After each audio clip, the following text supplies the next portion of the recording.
and not on just your graphic over there. And not just here? Yeah, not just there. Okay, well, at least tonight there is an elevated chance to at least go outside and see the northern lights. The only issue is that large burst of energy that the sun gave off, yeah, it came earlier than expected. And actually, a lot of people got a surprise show last night when we thought it would be this night. That being said, there's still some elevated energy out there. You might be able to see some very faint lights, especially out on the northern horizon. Temperatures are going to be in the 40s for your overnight forecast. So if you do want to go outside, get away from the city lights and make sure you can use your phone, because that's the best way to see the northern lights, is to have that long exposure or use that night mode. All right, let's go ahead and jump into our forecast for this upcoming week. And let's first touch on the humidity, something that really kind of makes a good forecast very bad. And how we measure it is with our dew point. And we can see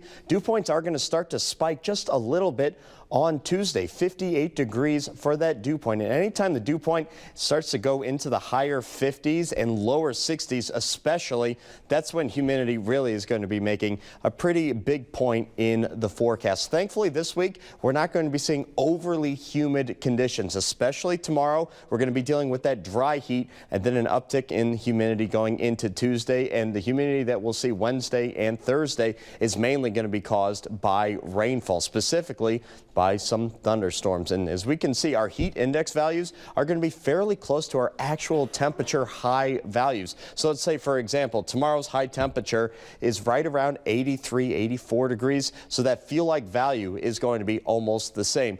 Tuesday, our forecasted high temperature is 89, and it's only going to be feeling 3 degrees warmer. That being said, still going to be feeling over 90 degrees. So let's go ahead and track out our conditions going into the afternoon for tomorrow. 80 degrees by 3 o'clock in the afternoon tomorrow, peaking in the lower 80s for everybody, and we'll be cooling off and holding on to a lot of heat in our overnight time. As we can see for Tuesday, we're going to be warming up rather quickly, and also watching out to the west, as that's when those thunderstorms are going to be developing Tuesday night into Wednesday morning. And by lunchtime on Wednesday, that's when this system will be moving through and giving us a chance of showers and thunderstorms. Severe weather we are not concerned about whatsoever. Here's a look at that 10-day forecast. 84 degrees for tomorrow, 89 degrees, almost at 90 on Tuesday. And our best chance of rain will be coming in by midweek, guys.